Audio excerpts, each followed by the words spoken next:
ยิ้มเป็นเบิ่งอยู่บ่ในแวนฮะบ่เบิ่งกะฮะมือละเทื่อมือละเทื่อเออ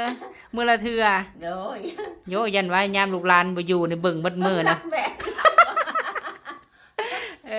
อช่วยใจแว่นกันนั่นหรอกยันแว่นคิดตัวบ่เออยิ้มก็มั่นใจแบบนี้บ่แค่จะได้กินนะแม่นี่เออ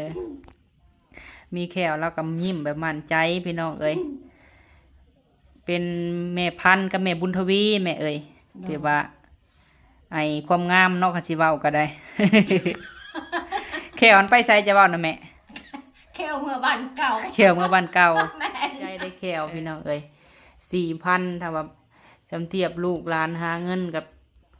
ซ้ำกับเฮาผ่อนดินเดือนหนึ่งผู้ใดแม่เอ้ยเพิ่นเว้าว่า20 ล้านรวมเบิดนะอันที่ว่าเฮาดึงมาไว้รักแล้วก็ยังต่อเข้าเฮือนบัดนี้ฮะ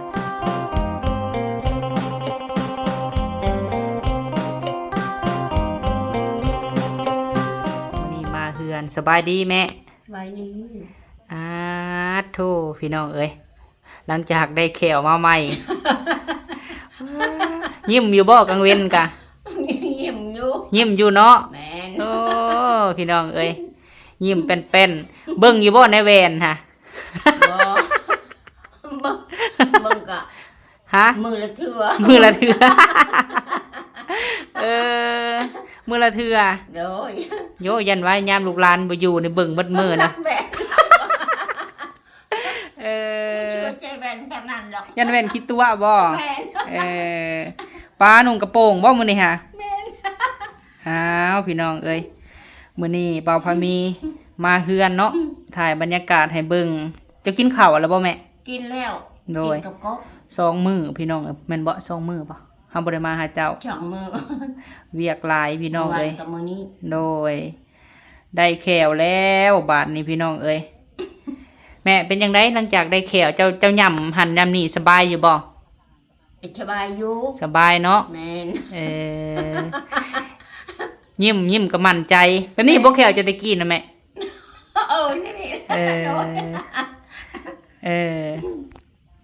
มีแขวแล้วก็ยิ้มแบบมั่นใจพี่น้องเอ้ยเป็นแม่พันธุ์กับแม่บุญทวีแม่เอ้ยที่ว่าไอความงามเนาะคันสิเว้าก็ได้ แขวมันไปไสจะเว้านะแม่แขวเมื่อบ้านเก่าแขวเมื่อบ้านเก่าแม่นเมื่อก่อนเจ้าของแล้วแขวเมื่อบ้านเก่าว่าซั่นตู่ก็สร้างเว้าพี่น้องเอ้ยอยู่เฮือนพี่น้องเอ้ยเฝ้าเฮือนเบิ่งหนังเนาะหมอนี่ยิบผ้าห่มมานี่ปานนี้แหละคู่มือนี่กลมกราบกลมเงยนี่ผ้าห่มผ้าตำเองบ่แม่แม่ผ้าโบราณนี่พี่น้องผ้าโบราณเฮาโดยตำเบิ่งจังซี่อันนี้หั่นงามเนาะผ้าโบราณเฮาแม่ถ่ายจังแม่เปียปีกายนี่ให้แล้วแต่ปีกายนี่แหละพี่น้องเอ้ยงามได้นี่เนาะสีนะผ้าเศษก็มีคุณค่าเด้อพี่น้องถ้าว่าเฮาเฮ็ดเป็นเฮ็ดหูกเฮ็ดฝ่ายเนาะเคยเฮ็ดเด้แม่นหั่นแหละถ้าว่าเฮาเฮ็ดเป็นพี่น้องเอ้ยเคยเฮ็ดหูกเด้เคยเฮ็ดพายอยู่บ้านเฮ็ดพายให้เจ้าต่ำเขาเป็นอยู่บ่แม่เป็นเด้พี่น้องเอ้ยผ้าห่มตะกี้สมัยตะกี้เนาะแต่สมัยแม่นตำแบบตะกี้แต่ว่าอันนี้หั่นเพิ่นตำได้จักพื้นก็แม่ได้5พื้นยังบ่ทันแล้วช่องคักได้พี่น้องเอ้ยมื้อนี้มาหาแม่ตู้มาเพราะว่าช่วงนี้หันบ่าวพามีนอนอยู่ตูบอยู่ดินใหม่พุ่นแหละพี่น้องเอ้ยมากับบ่ได้ถ่ายบางเทื่อมาค่ำมามืดเนาะแม่เนาะเพราะว่าตูบเฮาบ่ทันเฮือนเฮาบ่ทันขึ้นพี่น้องเอ้ยก็เลยว่าโดยนอนในตูบใหม่น้องเคยเฮ็ดตูบใหม่พี่น้องเอ้ยพาเพิ่นไปใส่แขวมื้อใดแม่มื้อวันจันทร์หั่นเนาะวันนี้หันทางแม่ตู้พันเพิ่นถามว่าทางลุ่มได้ซะแม่สิใส่ได้บ่แขวทางลุ่มมันนะใช่แขวก๊อกนี่นะมันใช้บ่ได้มันเป็นวีแบบนี้คือใช้เป็นเล่มจะเล่ม4,000 เล่มหนึง4,000พุ โดย ป้า ใช่น็อต เออ อันนี้เป็นตัวนี้ยังไม่ทันหลอดนี่นี่ เอาพันหลอนอยู่ ค่าตัวนี้ เออ อืม หัวแขวทั้งลุ่มยังอยู่เนาะ แม่น แต่ว่าทั้งเทิงนี่ยิ้มก็แบบมั่นใจแล้วเนาะแม่เนาะ เออ เจ้าบ่ได้เคี่ยวหมากหรอคุมื้อนี้นะ เคี่ยวแล้วก็ปลดออก เออเคี่ยวแล้วปลดออกเนาะครับเวลาไปหันไปนี่ก็ใส่ แม่น แต่เพิ่นแนะนำว่ากลางคืนจะใส่นอนเด้อ แม่น แม่ตู้พันกับแม่ตู้วีบอก เพิ่นห่านกับเพิ่นแนะนำ เออ เพิ่นว่าบ่ให้หลุดมือมันแตกเพิ่นว่า เจ้าแพงบ่แขวนี่แม่ แพง แพงเลยเนาะ 4,000 บาทเนาะ โดย โดย อัน1,000น่ะ แตกกันไปทอนน่ะ400,000 โอ้แต่พุ่นเนาะ แม่ เออโดย แพงได้เพิ่นได้แขวพี่น้องเอ้ย อันตัวลุ่มหันคันว่าใส่เป็นเล่มหันเล่มหนึง4,000เขาใส่น็อตให้บ่ ใช่น็อตให้ เออ ใช้รับประกันเลย บ่ได้เจ็บบ่แม่ ตอนนี้หาเจ้าบ่ได้ เช่าใช้ยามึนได้ เออบ่คือใส่นี่บ่ได้เครื่องบ่ได้หยังธรรมดาเนาะเพราะว่าแม่ตู้พันกับแม่ตู้วีว่าคันว่าเจ็บอีหยังก็บอกทางห้านเพิ่นเนาะเขาแก้ให้เลยเนาะเพิ่นเอามื้อนั้นเนาะแม่นแล้วพี่น้องเอ้ยถ้าแขวนี่ก็บ่แม่นจนสิฮอดเดือนพุ่นบ่เนาะเพื่อเพิ่นจะไปล้อมเนาะแม่เนาะเออ พอแห้ง โดยหลายท่านนะแม่ตู้นี่ซ้ำว่าลดอายุลงหลายเติบพี่น้องเอ้ยตั้งแต่มีแขวเมื่อบ้านเก่าเนาะ โดน เออ เมื่อบ้านเก่าลูก บางเทื่อหันคนอายุ70ก็ยังอยู่ได้แขวเนาะแม่เนาะ ไม่เท่านะ 70 ไม่เท่า 80ก็ยังอยู่ 90เลยยังคือเก่า เออ แม่นอะไรพี่น้องเอ้ยก็ดีใจพี่น้องเนาะได้แขวแล้วบ่พอมีก็ดีใจพี่น้องเอ้ยอันนี้กับแม่พันธุ์กับแม่ตู้วีเพิ่นเห็นแม่ตู้กินหยังก็ลำบาก แบบมันล่นอยู่พี่น้องแต่มันล่นบ่เบิดเนาะแม่เนาะ แม่ แล้วมันเจ็บพี่น้องเอ้ย คดีเครื่อง พอเฮา มันไม่หล่นมันหัก มันหักเนาะ แตกทีละบิงนะ เออเจ้าก็แช่น้ำเกลือไว้แล้วว่าหลังจากจะใส่แล้วแม่นบ่ ใช้ยา ใส่ยาเพิ่นมียาบ่ แม่นเพิ่นให้ อืมเออ กิน เพิ่น เนี่ย ให้มา ย่ำหยังก็สบายเนาะแม่เนาะ สบายอยู่ เออหักแพงเถอะเด้อมีตู้วีกับตู้พันเลยบ่ให้แตกกับบ่ไผสิให้มันแตกเนาะเอาไว้ในใช้กลางคืนเลยในจอก บ่ในแอบ มีแอบต่างหากบ่ สองอันเพิ่นให้สอง เออจะเป็นแล้วว่าทำความสะอาดนะแม่ เป็นเพิ่นแนะนำมา เออ ดีแล้วเนาะได้แขวกะจังใดกะเฮาสิให้เจ้าให้พรแม่พันธุ์เด้อแม่เด้อ โดน แม่พันธุ์กับแม่บุญทวี โดน เพิ่นก็เป็นแม่ฮักเฮานี่แหละทั้งสองทานก็เป็นแม่ผู้ที่ซอยเฮ็ดเฮือนเฮาแต่เริ่มแรกเนาะแม่ตู้วีแล้วก็ยังหักแพงลูกเต้ามาฮอดคุมื้อนี่แม่เอ้ย ปัจจุบันวันนี้ แม่นเพิ่นก็แนะนำลูกหลานแต่สิ่งดีๆ ตอนนี้เฮาก็เฮ็ดตูบให้แม่ตู้ค้ำแม่เอ้ยเสี่ยวแล้วยังบ่ได้เห็นกันแต่หึงเลยเนาะเสี่ยว ไปอ่านแถวให้เขียว เราบ่ได้ยินแล้วเดี๋ยวนี้ไม่เท่าค้ำนะแม่เอ้ยเพิ่นบ่ได้ยินเลยได้ เออ เราคันว่าปินหลังใส่เราบ่ได้ยินแล้ว หูเพิ่นหนักแล้ว เออ เราเฒ่า84แล้วพี่น้องเอ้ย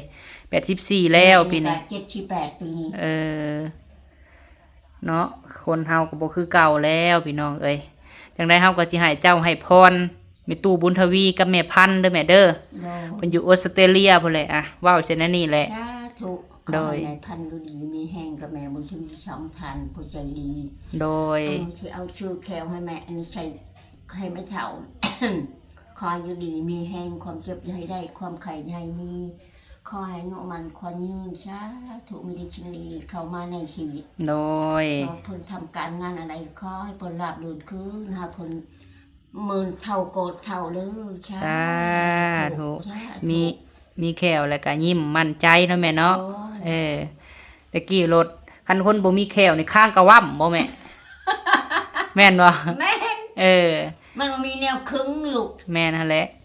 ข้างกะว่ำเขาได้พี่น้องเอ้ย แม่นเขาไม่เท่าคำมันเป็นบ่วงเอาชุละ โดย อืม แม่นหั่นแหละเป็นตู้คำพันร้อนเบิดเลยน่ะบ่มีจักเล่มพี่น้องเอ้ย ทั้งเทิงทั้งลมพร้อมกัน โดย อืม เป็นตู้พันร้อนกระเทินนะคันสิเว้ากันเนาะ บริลอนใช่ไหมฮัก มันฮัก ฮักเคิงฮักเคิงนะ เออ แต่เงามันยั่งอยู่แต่ทางลมเนี่ยเงายั่งคือเก่าแน่นตึงๆอยู่ เออ เจ้าที่ทอนปลาเล็มในช่องแฉน แม่น เบื้องนี้ในชีเบื้องนี้ในชามเป็นเจ็ดได้เลย จะยังเหลือในหานี่หกนี่ยังเหลือหก หก เลย หกกับเจ็ดเป็นเท่าไรบัตร เอาหกกับเจ็ดกับ13เลยว่ะ 13 เล่ม แม่น เล่มมือ4,000พวกพี่น้องเอ้ย อืม เพราะว่าแขวเฮายังอยู่เนาะกับผู้แลถ้าให้มันร้อนผู้ใดพี่น้องเอ้ยคันว่า ถามว่าใช่บ่ใช่นักว่ะเล่ม4,000ไม่ตู้เลยว่ะโอ้ใช่บ่ได้เลย ถ้าว่ามันร้อนเบิดนี่ก็ใส่แบบเก่าอยู่เทิงก็ได้เห็นบ่แม่ แม่น เอออ้าวพี่น้องเอ้ยว่ารอดง่ายดอกเนาะ ในตู้กินหยังเราแฮงระวังช่วงนี้กับเพิ่นบ่ได้ค่อยกินดอกซีนนะพี่น้องในตู้ค่ะ กินปลากินกบ ปลาเนาะลูกเคยเพิ่น ผักไง กินได้แล้วเนาะยำกิน ได้ผักหั่นต้มให้เปื่อย แต่คู่มือในยำโลดบ่ยำมันหักกะยามันเป็นหวีอยู่ บ่ฮัก แต่ว่ายันหลุดมือแล้ว ยัน แตกแล้วว่ะ ยันแตก แตกเลยไปจอดทุทีบทุแดนมาหาคอยกันแตกแล้วแล้วอ่ะคนบอกนะนั่น แต่พักนี่เจ้ายำโลดกินโลดพักนะบ่ต้มให้มันเปื่อยเจ้ามีแขวเลยเด้จะมีแขวยำเลยบ่ได้เครื่องเนาะทำความรู้สึกในตู้พี่น้องเอ้ยหลังจากเราได้แขวใหม่เนาะ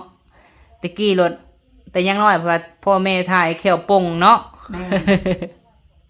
วันนี้ดีใจได้แขวพี่น้องเอ้ย4,000ถ้าว่าจำเทียบลูกหลานหาเงินกับซ้ำกับเฮาผ่อนดินเดือนหนึ่งผู้ได้แม่เอ้ย 5,000พอแล้วยังเหลืออันออก1,000นึงก็เอาขี้แขนได้ เพิ่นให้มา5,000พี่น้องเอ้ยแต่ว่าอีก1,000เพิ่นก็ทอนแขวทอนอีหยังนั่นแหละเนาะ แม่ นั่นแหละถ้าว่าไม่สมเทียบกับเฮาหาเงินเพื่อสิได้4,000พี่น้องเอ้ยแต่ละเดือนก็ซ้ำใส่ดินเนาะ บ่ได้ดอก พวกมื้อนี่แห้งภาระหลายแม่เอ้ยเฮ็ดเทือนเฮ็ดซานพี่น้องเอ้ยบ่าวพะมีกะจนบ่มีเวลาหดมาหาแม่ตู้กลางเว้นกะไปทางหนึ่งผัดปะทางหนึ่งเนาะบางเทื่อหามาค่ำแบบซี่แหละ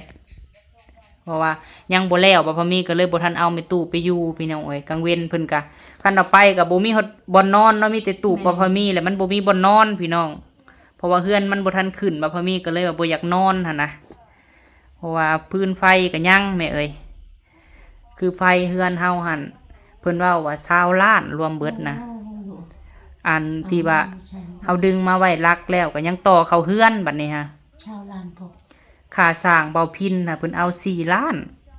และค่าสายฟืนสายไฟเพิ่นดึงเข้ามาปักเสียบแต่ละห้องแต่ละหูนาทีไล่เบิ่งหั่น ของเพิ่นหมด เท่าไหร่วะ16 ล้าน ก็เป็นชาวลาน เพราะว่าไปถามอยู่ห้านแล้วราคาน่ะจังประเมินถือกันนะรวมเบิดก็เป็น20 ล้าน เพื่อสิหาเงิน30,000เนาะพี่น้องเนาะบ่แม่นง่ายพี่น้องเอ้ยบ่พอมีหั่นก็เฮาก็อดทนนั่นแหละแม่เอ้ยอดทนไป สู่ไปช่วงนี้ก็วิวของบ่ได้ขึ้นแม่เอ้ยถ่ายไปคือซอยมีตุคำเสี่ยวจะก็ซอยเอาบุญเฮาก็บ่ได้ขึ้นยอดวิวนะพี่น้อง 2-3 พันก็ยาเพราะว่าคันเฮาสิไปไกลหั่นนะคือไปถ่ายทางนอกกูก็ได้แต่ว่าค่าใช้จ่ายแม่เอ้ยเนาะคือฮู้กับบ่พอมีก็บ่อยากไปปะแม่ตู้พี่น้องคันอยากไปนอนแฮมมื้อแฮมคืน 4-5 มื้อเป็นเดือนหนึงก็มันก็เฮาบ่อยากไปปะแม่ตู้เพราะว่าเราก็เฒ่าแล้วพี่น้องกับเพื่อนก็อยู่ในป่าเนาะแม่เนาะเพื่อนเฮาก็อยู่ในป่าพี่น้องเอ้ยอยู่กลางป่า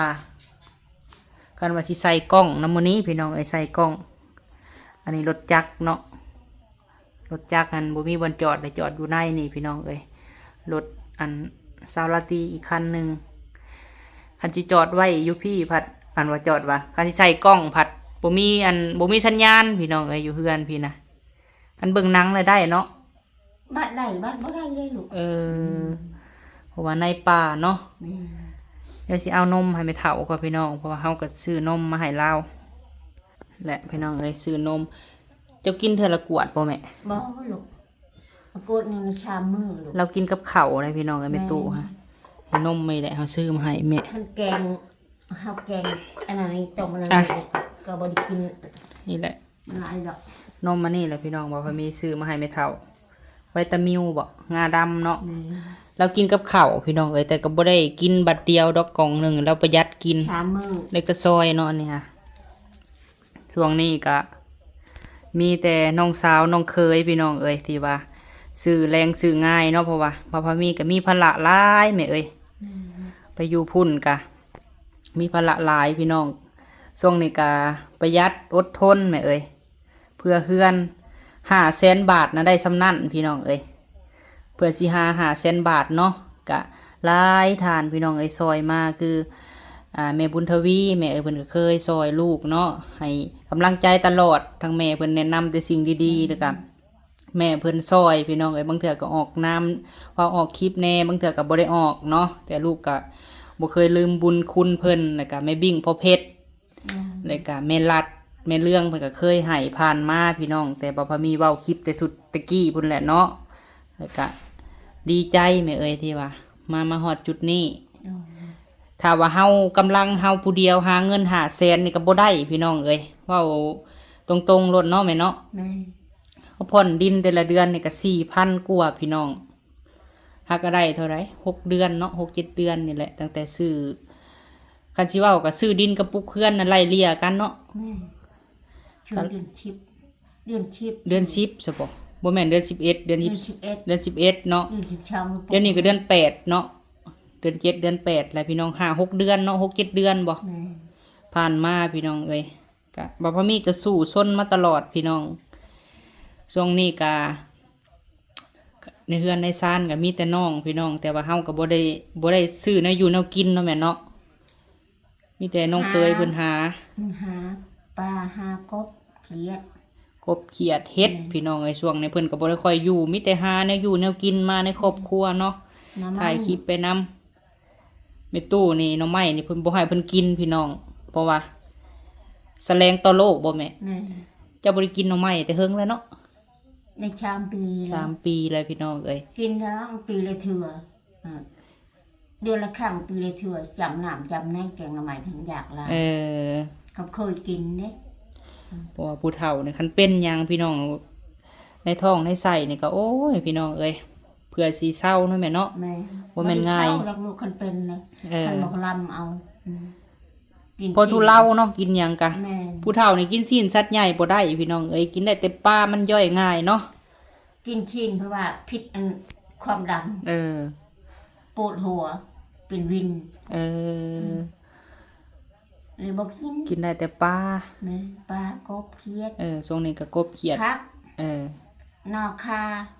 กินได้เนาะ กินนอกคาเมื่อวานเนี่ยกิน อืม ถึกกำ จำปลาดอกปลาแดกไปสั่นแล้วเนาะแม่เนาะ แม่ เอาซะจังใดกะประมาณนี้แหละแม่เฮาก็มาถ่ายให้แม่พันธุ์กับแม่ตู้วีเบิ่ง โยน เฮาก็ดีใจที่แม่ตู้ได้แขวเนาะพี่น้องเนาะ โยน ทั้งแม่ทั้งสองท่านก็อยู่ดีมีแฮงเด้อเบิดสุขุสุคนพี่น้อง ที่ว่าให้กำลังใจแม่ตู้เนาะแม่เนาะ โยน ก็ถ้าว่าฮักแพงบ่พอมีก็ขอให้เบิ่งคลิปให้ถ้าว่าอยากสานฝันให้เป็นจริงให้เฮือนแล้วก็ให้กำลังใจพี่น้องเอ้ยบ่แม่นว่าบ่มีเงินซอยแหละบ่เบิ่งคลิปให้เนาะ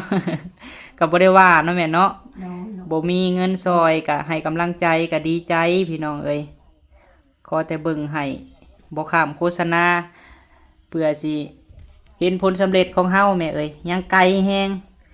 ถ้าว่าบ่มีแม่ตู้เพิ่นซอยผ่านมาปัจจุบันนี้ก็คือสิบ่แล้วบ่ฮอดไสแม่เอ้ย ชามปีไปมานานก็ไม่ได้ บ่แล้วดอกจนเฒ่าบ่แล้วพี่น้องเอ้ยแล้วสิแล้วหรือบ่เฒ่าก็ได้ รายได้มันก็บ่ได้คือเก่าเนาะ แม่ เอ้าสู้ไปแม่เอ้ย ทีละพันสองพัน โดยสมมุติว่าได้ซะ5-6-7,000พี่น้องวัดจ่ายค่าที่ก็4,000เลยกำหนดก็2-3 ปีผู้เบิดค่ะ แม่ คันเฮามีหลายเฮาก็จ่ายหลายก็เบิดไว้เนาะ แม่ลูก แต่ว่าเงินส่ำนี้พี่น้องแต่ละเดือนข้างทงดำ1,000-2,000บางเทื่อบ่ฮอดซ้ำพี่น้องเอ้ยวิวเฮามันบ่หลายก็สู้ไปแม่เอ้ยเอาเฮาสิได้จบคลิปก็ได้แม่เด้อ โดน โดย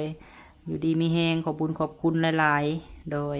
สบายดีเด้อแม่เด้อ โดน สบายดี สบายดี โดย ยิ้มมึงดูบาทหนึ่งนะ งามบาทนี้ เอา